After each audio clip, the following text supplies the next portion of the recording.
الحمد لله رب العالمين، والصلاة والسلام على رسوله محمد وعلى آله الآمرين بالمعروف والناهين عن المنكر إلى يوم الدين. أما بعد، السلام عليكم ورحمة الله. Cuma kunidagi Qur'oni Karimdan davom etayotgan darsimiz meros haqidagi oyatlarni o'rganayotgandik. Meros haqidagi oyatlar birinchi inson tabiatiga o'rnatilgan u kelajak avlodning doim haqida fikrlashligi, o'zidan keyingi nasl haqida, o'zidagi yuqori ota-onalariga nisbatan ham ko'proq fikrlashlik tabiatiga muvofiq birinchi zurriyotlarga taalluqli bo'lgan meros bayon qilingan. Ikkinchi, insonning ota-onasini merosi bu haqda bayon bo'ldi. Uchinchi, agar kishi vafot qilgan bo'lsa, uning turmush o'rtog'iga bo'lgan meros ulushlari, agar vafot qilgan ayol kishi bo'lsa, uni o'zini kuyoviga bo'lgan meroslar haqidagi bu narsalar bayon qilinib o'tildi. Merosning tafsiloti fuqaholar mana shu oyatlardan tafsilot qilib ilmi faroiz haqidagi ko'p kitoblar yozishganlar. Mana shu kitoblarda har bir suratdagi, har qanday qiyin holatdagi bo'lgan suratlarni hammasini ilmi faroizga taalluqli bo'lgan kitoblar o'z ichiga olgandir. Bugungi o'rganadigan darsimizda agar bir kishi vafot qilsa-yu, uning farzandi ham bo'lmasa, uning otasi ham qolmagan bo'lsa, farzand deganda nabira ham qolmagan bo'lsa, ota deganda otasining dadasi, ya'ni opa dadasi ham qolmagan bo'lsa, demak asli ham o'zining furu'lari ham qolmagan suratda uning ona bir aka ukasi yoyinki ona bir opa singlisi qolgan suratdagi merosni inshaalloh o'rganamiz. Astaizu billah. Va in kana rajulun yurasu kalalatan aw imra'atun wa lahu akhun aw ukhtun falikulli wahidin minhum as-sudus. Fa in kanu akthara min dhalika fahum shuraka'u fi ath-thuluthi min ba'di wasiyatin yusa biha aw daynin ghayra mudar. Wasiyatan min Allah wallahu alimun halim. Kalolatan meros lanishlik haqidagi ma'noni Abu Bakr radhiyallohu anhu dan savol qilindiki, kalola haqida. Ya'ni Qur'oni Karimda kalola zikri ikki joyda zikr qilinadi. Birinchi zikr qilingan joy hozirgi o'qilingan o'rin, ikkinchisi shu sura-i Nisoning oxirida kalola haqidagi zikr keladi. Shu kalola haqida Abu Bakr radhiyallohu anhu dan savol qilinganda aytgan ekanlarki, aqulu fiha bi ra'yi fa in yakun sawaban fa min Allah va in yakun khata'an fa minni va min ash-shaytan wallahu wa rasuluhu bari'an minhu al-kalalatu man la walada lahu wa la walid. فلما ولي عمر قال إني لا أستحي أن أخالف أبا بكر في رأي رآه. ibn Jarir va boshqalar Sha'biydan rivoyat qilishganlar.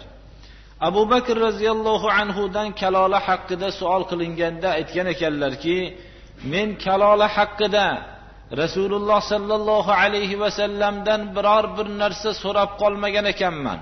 Shuning uchun o'zimning fikrim bilan, ijtihodim bilan bir so'z aytaman. Agar bu so'zim to'g'ri bo'lsa, Allohning menga fazli bo'ladi. Agar mabodo xato qilgan bo'lsam, bu o'zimni xatoyim, shayton sababli men adashgan bo'laman deb shunday degan ekanlar. Va kalola haqida shu ma'lumotni bergan ekanlarki, bir kishi vafot qilsa-yu, uning farzandi ham qolmagan bo'lsa va uning dadasi ham qolmagan bo'lsa, shu odam kalolatan meroslanayotgan kishi deb e'tibor qilinadi degan ekanlar. Umar ibn al-Xattob xalifa bo'lganlardan keyin ham kalola haqida savol qilinganda aytgan ekanlarki, men Abu Bakr radhiyallohu anhu ning fikriga qarama-qarshi fikr aytishlikdan uyalaman degan ekanlar. Men ham kalola haqida shunday deyman degan. Demak, kalola, bir odam kalolatan meroslanyapti deb shunday suratda aytamizki, bir kishi vafot qildi-yu, undan hech qanday farzand qolmadi va uning masalan otalari ham qolmadi. Shu suratda yoyinki bir ayol vafot qildi, uning farzandi ham qolmadi va uning dadasi ham qolmadi. Mana shu suratda valahu axun aw ukhtun, shu vafot qilgan ho kishi bo'lsin, ho ayol bo'lsin, aka ukasi bor yoyinki opa singlisi bor. Hadislarning mazmuni shu yerdagi aka uka va opa singildan murod ona bir aka uka, ona bir opa singil ekanligiga ishora qiladi. Chunki ota bir bo'lgan aka uka, ota bir bo'lgan opa singil yoinki ota ona bir bo'lgan aka uka, ota ona bir bo'lgan opa singil haqidagi kalolatan meroslangan surati Sura Nisoning oxirida bayon qilinadiki, Estaizu billah, yastaftunak kulillahu yuftikum fil kalalah in imru'un halaka laysa lahu waladun wa lahu ukhtun falaha nisfu ma tarak wa huwa yarithuha in lam yakul laha walad fa in kanat ithnatayn falahuma thuluthani mimma tarak wa in kanu ikhwatan rijalan wa nisaan falidhakari mithlu hazzil unthayayn. Unda o'g'il bolaga qiz bolaga nisbatan 2 ulush olishligi bayon qilingan. Takror aytamiz, ota ona bir yoyinki ota bir aka uka, xoh bittadan bo'lgan suratda, xoh ko'p bo'lgan suratda o'g'il bola qiz bolaga nisbatan 2 ulush olishligi Sura Nisoning oxirgi oyatida bayon qilingan. Ammo bu oyatdagi valahu axun aw ukhtun yoyinki fa in kanu aksara min zalika, bundan ko'proq bo'lgan suratda ona bir aka ukalar maqsad qilingandir. Demak, ona bir aka ukalar bo'lganda farqliroq bo'lgan kalolatan meroslangan suratda farqliroq meroslanishadi. Xullas, bir kishi vafot qildi-yu, uning ona bir aka ukasi yoinki ona bir opa singlisi qolgan suratda bittadan qolgan bo'lsa, ikkovining har biriga qolgan merosning 6dan 1 beriladi. Har biriga merosning 6dan 1 tegadi. Fa in kanu aksara min zalika, agar ular bittadan bo'lmadi-yu, ko'proq bo'ldi. Bir kishi vafot qildida unga bir necha ona bir aka ukalar qoldi, yoinki ona bir opa singillar qoldi, yoinki ona bir aka uka va opa singillar qoldi. Mana bu suratda molning 3dan 1iga barobar bo'lgan suratda sharik bo'lishadilar. Molning 3ga bo'linib, bir qismini qolganlarga barobar suratda taqsim qilinadi. Albatta bu vafot qilgan kishining qarzi o'talgandan keyin va u vasiyati o'talgandan keyin, g'ayra mudorrin va merosxo'rlarni zararlanmagan holatda.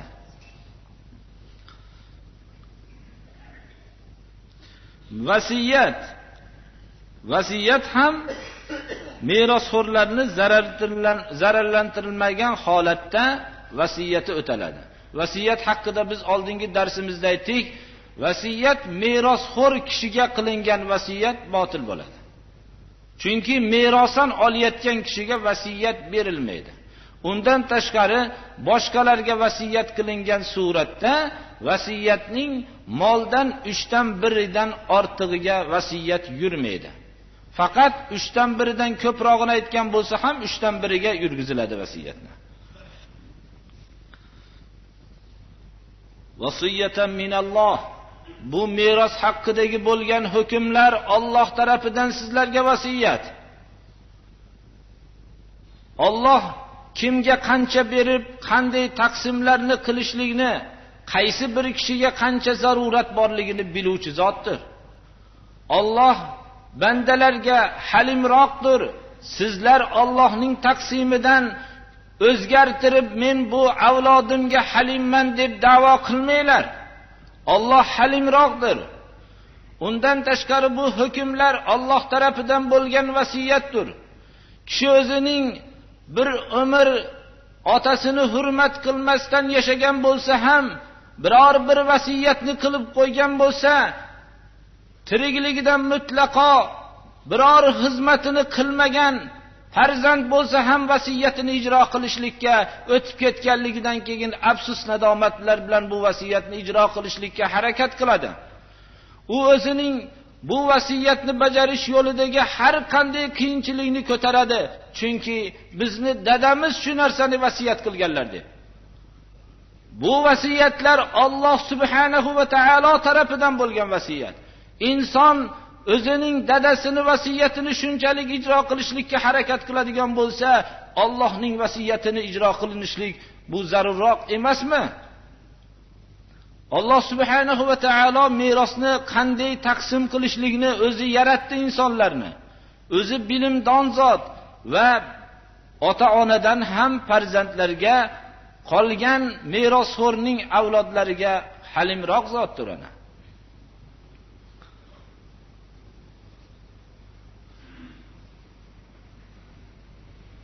Tilka hududulloh va man yuti'illaha va rasulahu yudkhilhu jannatin tajri min tahtiha al-anharu khalidina fiha wa dhalika al-fawzul 'azim wa man ya'si Allaha wa rasulahu wa yata'adda hududahu yudkhilhu naran khalidan fiha wa lahu 'adhabun muhin. Meros rioya qilinmagan biz davrda yashab turibmiz. Meros rioya qilinmagan davrda xususan insonlarga Alloh tarafidan bu vasiyat. Alloh kimga qancha berishligini biladi. Alloh bandalarga, qolgan avlodlarga bu merosxo'rdan ham, meros beruvchi, meros qoldiruvchidan ham halimroq, hech ota-onadan ham farzandlarga Parvardigor o'zining bandalariga, ota-onalar farzandiga bo'lgan mehribonligidan ham mehribonroq, halimroq degan kalima kifoya qilmaydi. Odamlar bu so'zni bilan kifoyalanmaydi, xususan merosni poymol qilingan davrlarda. Alloh subhanahu va taolo meros haqidagi taqsimotlarni bayon qilib, tilka hududulloh, bu Allohning chizib qo'ygan ko'rsatmalari, Alloh buning chegaralari, buni hech bosib o'tib bo'lmaydigan chegaralardir. Allohning ko'rsatmalariga, meros haqidagi ko'rsatmalariga Alloh rasuliga kim itoat qilsa, Alloh subhanahu va taolo uni ostlaridan anhorlar o'tadigan jannatlarga kirgizadi. Bu jannatlarda ular abadiy bo'lishadi. Bu haqiqatda ham bu juda katta bir zafardir. Ammo kim Allohga itoat qilmasa, rasuliga itoat qilmasa, meros haqidagi hukmlarni poymol qilsa, bu mollar bizga qoldi endi deb ularni poymol qilsa, Alloh subhanahu va taolo do'zax o'tiga kirgizadi uni. Bu do'zax o'tida u abadiy qoladi. U meros hukmlarini rioya qilmaslik bilan, merosxo'rlarga moddiy boyliklarni bermasliklari bilan merosxo'rlarni xorlaganligi uchun Alloh ham unga xorlovchi azobni hozirlab qo'ygan. Va lahu azabun muhin. inson shu oyatni o'qilganda nahotki meros haqidagi hukmni rioya qilmaslik bilan inson shunchalik katta jazoga sazovor bo'ladimi? Xuddi merosni rioya qilishlik bilan katta mukofotga sazovor bo'lgandek. Lekin masala bu yerda Alloh subhanahu va taolo tarafidan kelgan hukmni rioya qilmaslik. Alloh subhanahu va taolo ning yerdagi uluhiyat, Alloh degan sifatini qisman inkor qilishlik bo'ladi. Shuning uchun ham meros haqidagi hukmlarni rioya qilmaslik, xususan moddiy boyliklar oldida inson hammasi ham bu narsani o'zi muvozanat bilan tura olmaydi. Bu moddiy boyliklarni o'zining egalariga beradigan soatlarda juda insonni baxillik, shayton juda ko'p vasvasaga soladi. Mana bu vaqtlarda mana meroslarni poymol qilinishlikka shunday qattiq va'id kerak bo'ladi. Agarchi bu o'rinda bo'lmasa ham men umumiy til bilan aytaman, ko'p kishilar mashu savollarni qilingan ba'zi odamlar shikoyat qilib, o'zlari mening bir ahvolim kun sayin yomonlashib boryapti. Ba'zi narsalarim hech yurmayapti. Uydagi hayotiy ishlarimda ham juda ko'p narsalar menga muvaffaqiyatsizlik bo'lyapti degan savolga ba'zi o'rinlarda men shunday javob qilgan edimki, birodar, shu siz meros haq joyida o'tiribsiz. Shu merosni haqqini rioya qilganmisiz? Bilardimki, shu kishiga taalluqli bo'lgan boshqa aka-ukalari juda bir qiynalib turgan holatini men bilardim.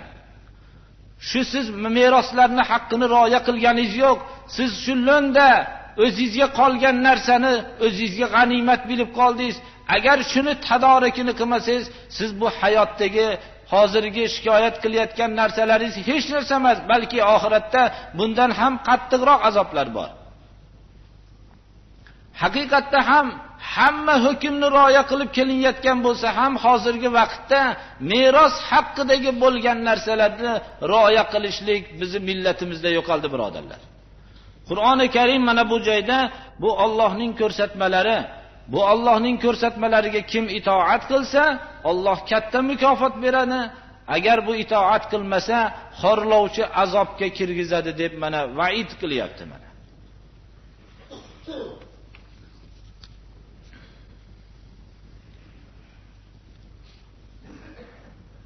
Alloh subhanahu va taoloning mezonida oila shunchalik katta e'tiborda turadi. Hozirgi meros haqidagi aytgan hukmlar ham oiladagi ahvollarni bayon qiladi. Oilani buzuq ishlar bilan shug'ullangan millat oilani poymol qiladi. Bu narsani biz hozirda aniq guvohi bo'lib turibmiz. Fohisha ishlar bilan shug'ullangan oila bu oilaning barbod qilib, hatto nasablarning tayinsiz qolishligiga ham sazovor bo'lib, millatlarda shunday kishilar ulg'ayyaptiki, ular o'zlarining dadasi kim ekanligini bilmasdan qolyapti. U uchun kelajakdagi bir odamlar o'rtasidagi bo'lgan hayot unga o'lim unga yengilroq bo'ladi. U bir umr o'zining dadasi kimligini bilmasligidan og'ir musibati yo'q. Alloh subhanahu va taolo mana bu holatdan ahli islomni pok saqladi. Avvali islomda fohishani rad qilingan oyat mana shu oyatdir. Estaizu billah vallati ya'tina al-fahishata min nisaikum fastashhidu alayhinna arba'atan minkum fa in shahidu famsikuhunna fil buyuti hatta yatawaffahunna al-maut aw yaj'ala Allahu lahunna sabila.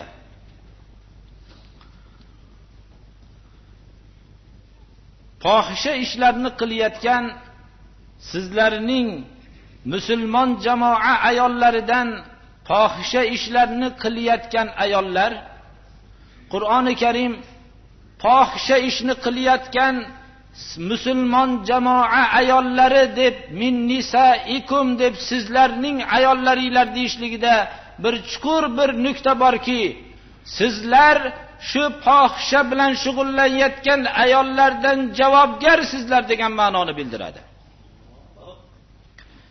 Shularning tarbiya qilmaslikka javobgar shaxsi sizlar deyapti.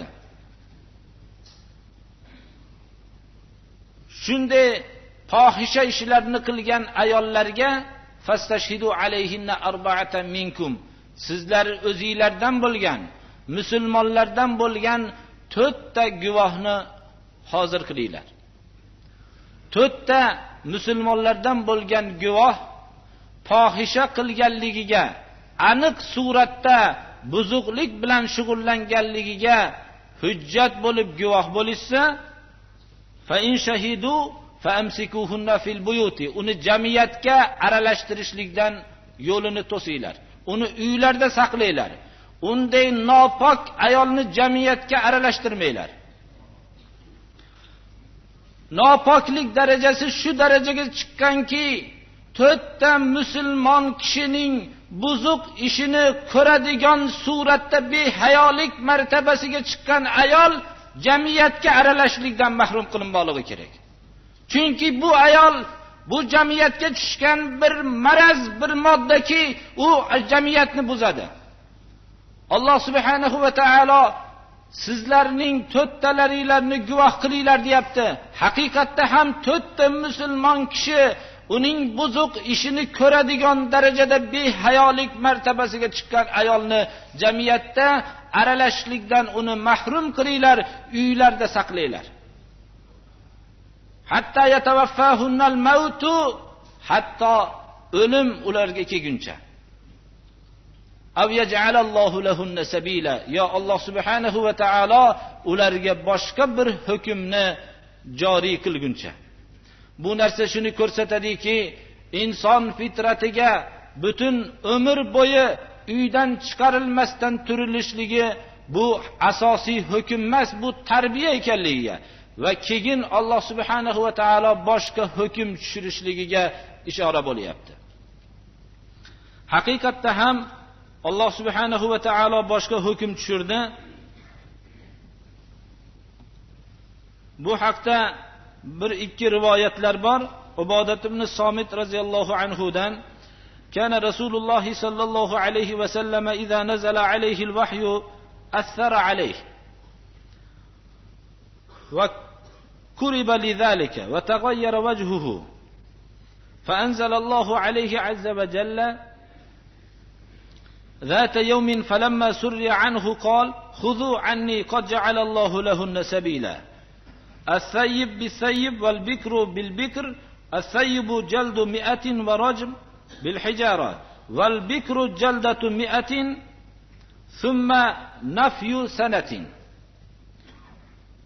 boshqa imom Muslim rivoyatlarida ham bor va oxirgi payg'ambarimiz sollallohu alayhi va sallam bu haqdagi qilgan hukmlari bir Yahudi kishi bilan Yahudiya ayoli buzuqlik qilgandan keyin ularning olimlari bularni olib kelib payg'ambarimiz sollallohu alayhi va sallamdan buni kechirishlikni talab qilib shunday qilganlarida payg'ambarimiz sollallohu alayhi va sallam toshbo'ron qilishlikka hukm qildilar. Avvalgi hadislarda dalolat qiladiki, ba'zi hadislarda 100 darra urilib 1 yil surgun qilinganligiga ham dalolat qiladi. Ba'zi hadislar borki, toshbo'ron qilinib avval 100 darra urilib keyin toshbo'ron qilinganligiga ham dalolat qiladi. Lekin oxirgi hukmlari toshbo'ron qilingan bas.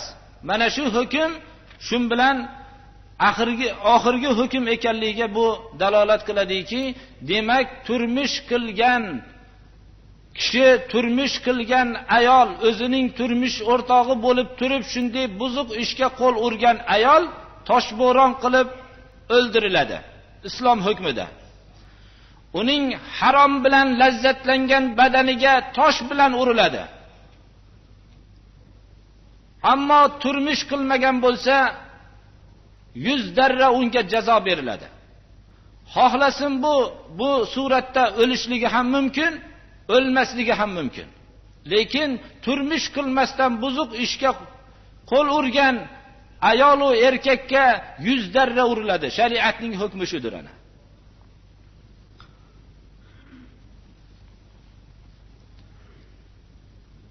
Payg'ambarimiz sollallohu alayhi va sallam vahiy nozil bo'lganda xuzu anni dedilar, mendan olinglar bu hukmni. Qad ja'alallohu lahunna sabila. Buzuq ayollarga, buzuqlik qilgan ayollarga Alloh shu hukmni nozil qildi dedilar.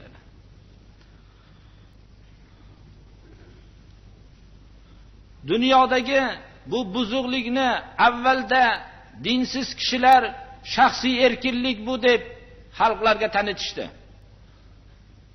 Bu shaxsiy erkinliklari insoniyatga shunday jinoyat qildiki, hozir bu jinoyatni tuzatishlikka, bu jinoyatni shaxsiy erkinlik deganlar o'zlarining boshlari qotib turibdi hozir. Ilgari millatlar ustida vabo kasali, umumiy kasallar bo'lgan bo'lsa, bu vabodan ham battarroq ekanligini bari aqlli kishilar o'zlari tan olishmoqdalar. Alloh subhanahu va taolo bu buzuqlikni hamma asboblari bilan man qildi. Inshaalloh oyatlarning mana sura-i Nur oyatlarida bu darslar mufassal suratda inshaalloh o'tadi.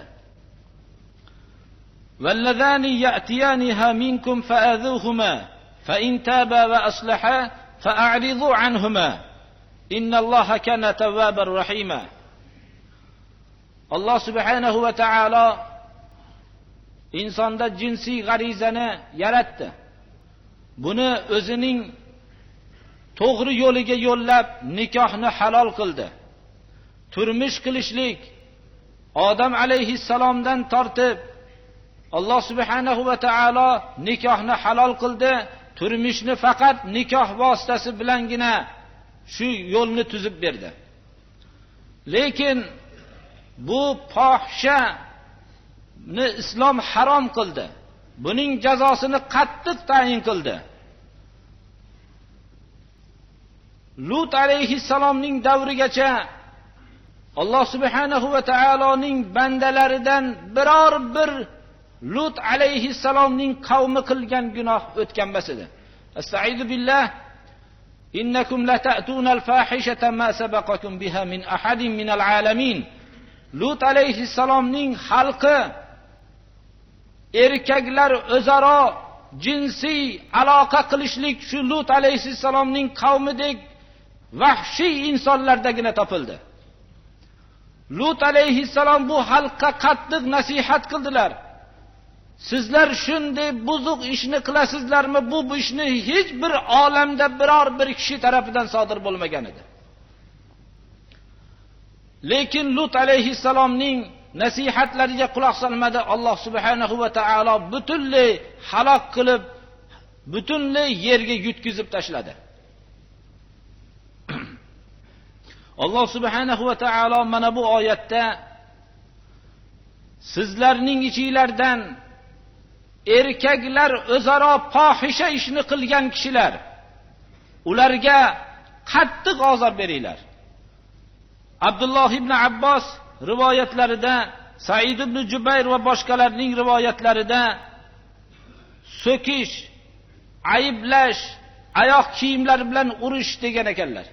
Ba'zi rivoyatlarda Abdulloh ibn Abbos aytgan ekanlarki, shu shaharning eng baland imoratining ustiga olib chiqib, shunday buzuq ish bilan shug'ullangan erkaklarni shu yerdan uloqtirib yuboriladi degan ekanlar.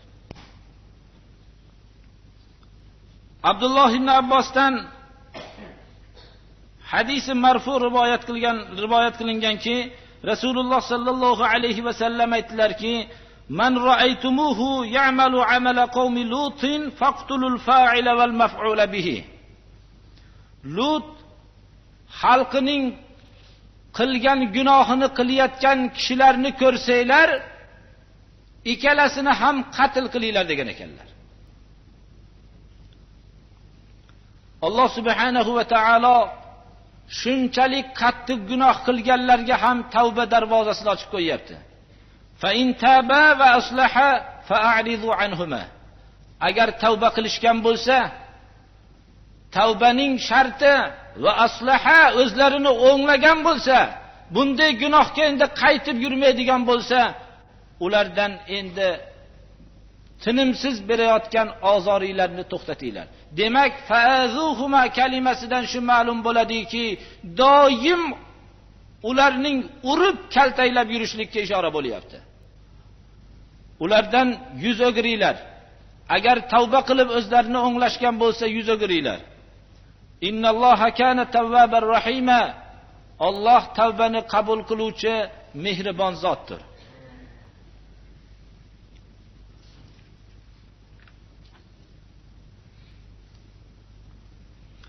Alloh subhanahu va taolo mana aytib o'tganimizdek, tavba darvozasini umuman xatolik qilgan kishilarga ochib qo'yapti. Astaizu billah, innamat tawbatu alallohi lillazina ya'maluna as-su'a bijahalah thumma yatubuna min qarib faulaika yatubullohu alayhim va kana Allohu aliman hakima.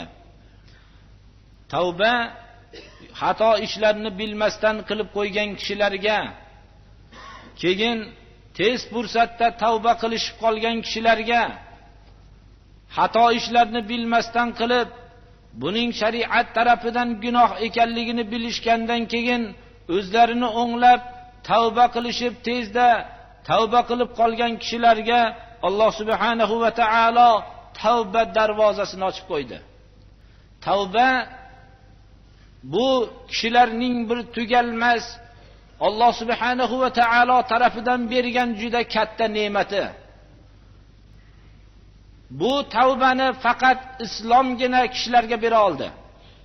Lekin buni tushunmagan kishilar gunohni qilib tavba qilaveraman degandaka suyi iste'mol qilishadilar.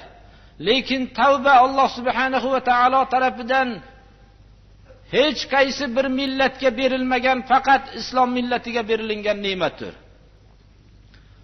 Bir kishi o'zingiz o'ylab ko'ring, xatolarni qildi. Xatolarni bilmasdan bir umr xato bilan o'tdi. Endi bildiki bu narsaning xato ekanligini. U nima qilishligi kerak?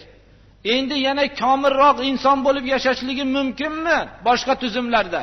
Hech qaysi tuzum o'tgan xatolaringizni kechirmaydi. U agar siz biror bir tuzumda bir jinoyat qilib qo'ygan bo'lsangiz, sizni o'zingiz emas, balki sizni dadingiz qilgan jinoyat bilan ham sizni doim tekshirib nazoratda turasiz. U o'zi asli insonlar o'rtasida jinoyat bo'lmasa ham o'zlarining soxta, jiddiy bo'lmagan tuzumlarda jinoyat bo'lgan ishni ham qilib qo'ysangiz sizni kechirmaydi. Bu xato sizning doim sizga yopishgan holatda turadi. Lekin Alloh subhanahu va taolo tavba darvozasini ikki qanoti bilan ochib qo'ygan. Butun umringiz bo'yicha din bilan kurashib, dindorlar bilan kurashgan bo'lsangiz, shu ishingizni xatosini bilsangiz, shu vaqtda tavba qilsangiz Alloh kechiradi. Alloh subhanahu va taolo xatolarni bilmasdan qilib, tezda tavba qilgan kishilarni tavbasini qabul qiladi. Alloh tavbani haqiqiy niyatda tavba qilyaptimi, haqiqiy suratda tavba qilyaptimi, buni bilib turuvchi va o'zining shunday tavba darvozasini ochib qo'yishlik bilan hikmatlik bo'lgan zotdir. وليست التوبة للذين يعملون السيئات حتى إذا حضر أحدهم الموت قال إني تبت الآن ولا الذين يموتون وهم كفار أولئك أعتدنا لهم عذابا أليما. Ammo tavba xatolarni qilib, hatto ularning bittalariga o'lim kelguncha ham xatolarni qilayotgan kishilarga emas, gunoh qilishlikka jasadlarida quvvat qolmaguncha gunoh qilayotgan kishilarga emas, xatolarni jon taslim qiladigan vaqtgacha butun gunohlarni qilib yurgan kishilarga tavba bular uchun emas. Jon taslim qiladigan soat kelganda inni tubutul ana, men endi tavba qildim degan kishilarga emas, bu vaqtda mu'min va kofir bir xil bo'ladi. Bu vaqtda hamma tavba qiladi. Lekin bu vaqtda tavba darvozasi bekilgan bo'ladi. Valallazina yamutuna va hum kuffar, kofir bo'lgan holatda o'lganlarga emas tavba. Bularga tavbalarini qabul bo'lishligi u yoqda tursin, ularga deydi Alloh subhanahu va taolo alamlantiruvchi azobni hozirlab qo'ygan bizga. Inson tavbani gunoh qiladigan quvvati qolmagan vaqtgacha kechiktirmasligi kerak. Bizning hozirgi vaqtdagi kishilarimizga ibodat qiling, Allohning shariatiga bo'ysuning desiz, yaqinda men ta'tilga chiqaman, ishdan xoli bo'laman, shunda ibodatni boshlayman deydi.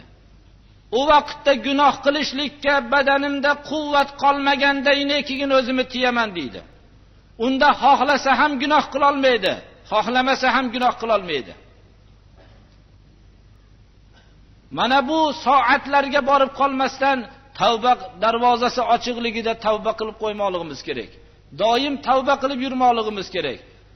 Ammo tavba qilgan vaqtda darvoza bekik bo'lsa, u vaqtda Alloh subhanahu va taolo tavbani qabul qilmaydi. Balki ularga alamlantiruvchi azobni hozirlab qo'ygandir.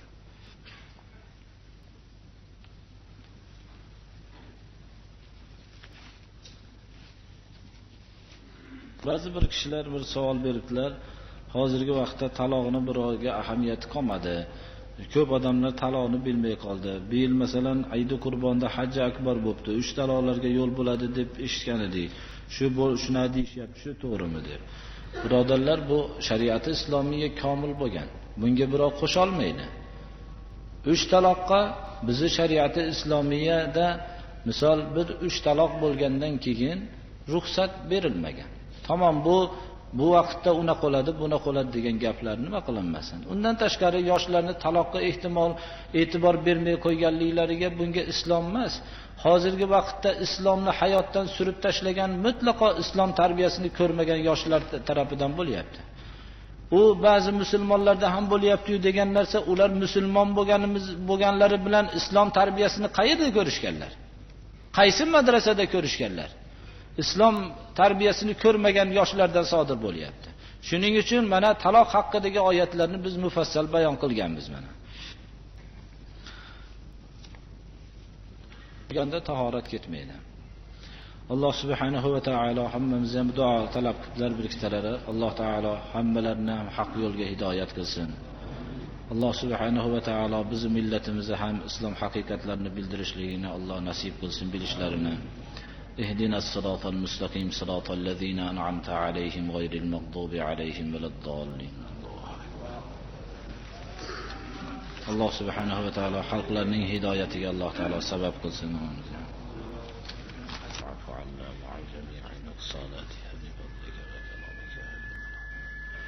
اللهم أحسن عاقبتنا في الأمور كلها وأجرنا من خزي الدنيا وعذاب الآخرة. اللهم حبب إلينا الإيمان وزينه في قلوبنا وكره إلينا الكفر والفسوق والعصيان واجعلنا من الراشدين وتوفنا مسلمين والحقنا بالصالحين غير خزايا ولا مفتونين. وصلى الله تعالى على خير خلقه محمد وآله وأصحابه. آمين. الله سبحانه وتعالى hammamizni ham gunohlarimizni mag'firat qilsin, ibodatlarimizni qabul qilsin. Mana bugungi darsimizda tavbani o'tdik. Astagfirulloh, astagfirulloh, astagfirulloh ta'ala min kulli dhanbin adnabtuhu 'amdan aw khata'an sirran aw 'alaniyah wa atubu ilayhi min adh-dhanbi alladhi a'lamu wa min adh-dhanbi alladhi la a'lam innaka anta 'allamul ghuyub.